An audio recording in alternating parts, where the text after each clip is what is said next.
बिहार में त्रिस्तरीय पंचायत चुनाव को लेकर घोषणा तो अभी नहीं हुई है, लेकिन जहां तक हम जान रहे हैं या फिर और भी लोग जान रहे हैं कि नवंबर दिसंबर में चुनाव होने वाली है।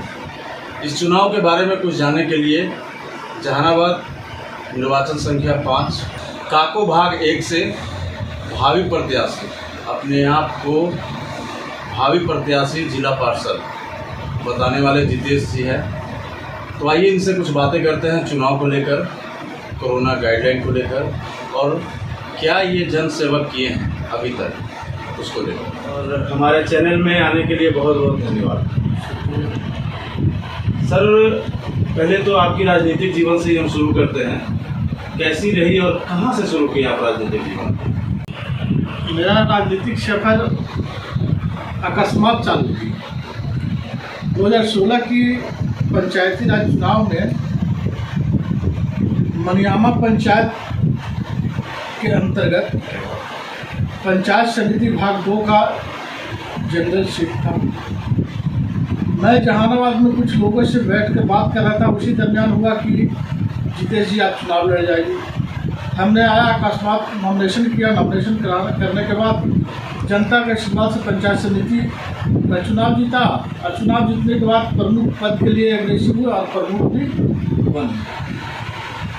इसी तरह मेरी राजनीतिक सफर की प्रथम स्टेज शुरुआत हुई। प्रमुख कब से कब रहे हैं सर?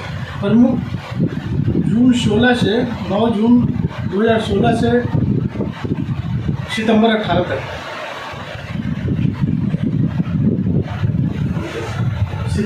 सितंबर 18 तक रहे। उसके बाद अविश्वास प्रस्ताव आई।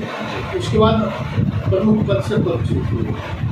लेकिन उसके बाद मेरे जीवन में या मन में एक चीज़ घर कर गया।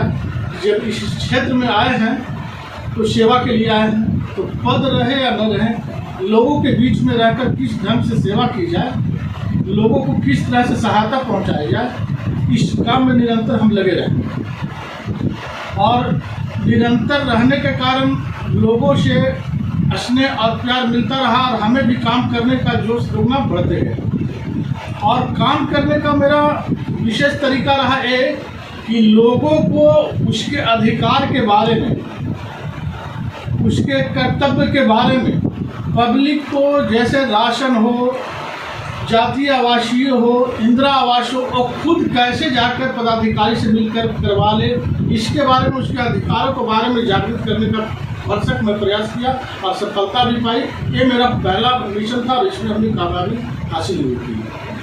दूसरा मिशन, 2 मिशन अभी और मेरा रह गया है, शिक्षा और स्वास्थ्य का। उसी को देखते हुए हमें लगा कि नहीं, जिला परिषद का चुनाव लड़के जिले स्तर पर और क्षेत्र के लोगों को, काको भाग 1 के क्षेत्र के लोगों को अब जो अपना अनुभव है, जो मेरी ऊर्जा है, उसका उपयोग करें ताकि पब्लिक लाभान्वित हो सके। इसी सोच के कारण हम जिला परिषद चुनाव लड़ने के लिए विचार किए और लड़ेंगे और जनता का आशीर्वाद भी मिलेगा और जीत कर आएंगे भी और लोगों की सेवा भी करेंगे। तो जनता के बीच आप बने हुए हैं और जनता के बीच में निरंतर हम बने हुए हैं हर काम के लिए, चाहे जो हो।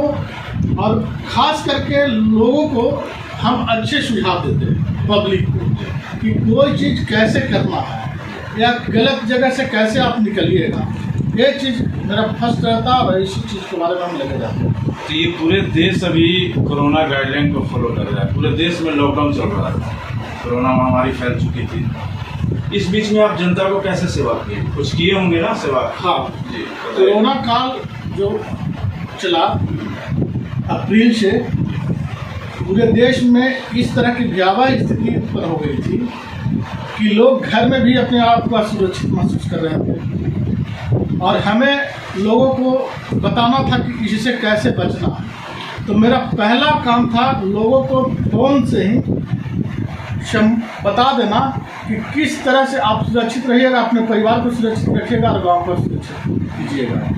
तो कोरोना गाइडलाइन के पालन करते हुए लोगों को सिर्फ नियम समझा रहे थे कि किस ढंग से आपको सुरक्षित रहना है और इसका असर भी। और सेकंड चीज़ और रहा कि जो लोग बीमार पड़ते थे, जहाँ तक मेरी जानकारी होती थी, जो हमसे मांगा जाता था, हम उसको हॉस्पिटल में डॉक्टर के पास टेलीफोनिक माध्यम से वो सुविधा भरसक देने का प्रयास करते थे और इसमें सफलता भी मिली। वैक्सीनेशन का क्या परसेंटेज है सर आपके एरिया का? वैक्सीनेशन का मेरे यहाँ तो परसेंटेज कितना लोग ले चुके हैं 40-45% और बाकी लोग? बाकी लोग लगे हुए हैं। वैक्सीनेशन का जो है जिस तरह से आ रहा है उस तरह से बढ़ रहा है, लेकिन वैक्सीनेशन में लोगों में अब जागृति पूरी तरह से आ गई। शुरू में कुछ अंधविश्वास थे, लेकिन लोगों को बताकर उस अंधविश्वास को दूर किया गया। कैसे कैसे दूर किया सर? अंधविश्वास कैसे दूर किया? अंधविश्वास दूर करने के लिए बताया गया कि चाहे हम हों या और कोई व्यक्ति जो लिए कोरोना का इंजेक्शन, उन पर क्यों नहीं दुष्प्रभाव हुआ। आप से पढ़े लिखे लोग हैं, समझदार लोग हैं, इस तरह का एक परसेप्शन बना फिर लोगों में लगा कि नहीं फलाने लेने लगे टीका तो हमें भी लेना चाहिए, हम भी सुरक्षित रहेंगे। तो एक तरह से एक दौर चला, वो अब पटरी पर आ गई। क्या लगता है इलेक्शन इस कोरोना में हो पाएगी? नहीं, इलेक्शन तो इस कोरोना में अब तो निर्वाचन आयोग भारत सरकार का मामला है। अगर राज्य सरकार कोरोना का गाइडलाइन का पालन कराते हुए चुनाव लेने के क्षेत्र में तो विशेषाधिकार निर्वाचन आयोग और पंचायती राज विभाग का है। अब चुनाव जब ले वो तो चुनाव में जाना है। मेरे अंदाज से या फिर लोगों से सुनने में आ रहा है कि चुनाव नवंबर से दिसंबर में हो जाएगी। कहाँ तक सच्चाई है? देखिए, सच्चाइयाँ ये है कि कोरोना का अभी पूरी दौर से बुरा नहीं है देश और हमारा राज्य बिहार, और बाढ़ का स्थिति बहुत भयावह है बिहार में। तो उसके देखते हुए लोगों को मन में एक चीज़ है कि सबसे पहली प्राथमिकता तो है कि कोरोना और बाढ़ से निपटा जाए, उसके बाद चुनाव हो। और सरकार ने उसके लिए परामर्श समिति का भी गठन भी कभी कर दिया है। तो इसलिए चुनाव नवंबर दिसंबर में होने की संभावना ज़्यादा व्यक्त किया जा रहा है। ये परामर्श समिति के तहत है, क्या लगता है पावर को कुछ सरकार रख ली है या फिर वैसा ही है सर? नहीं, पावर वैसे ही जो पहले था वैसा ही है, उसमें किसी तरह का नहीं है। सिर्फ यह है कि नामाकरण चेंज हुआ, चाहे प्रमुख हो, मुखिया हो, वार्ड हो, सभी को परामर्श समिति बनाकर परामर्श समिति के अंतर्गत चुनाव स्थापित करके काम करने हैं।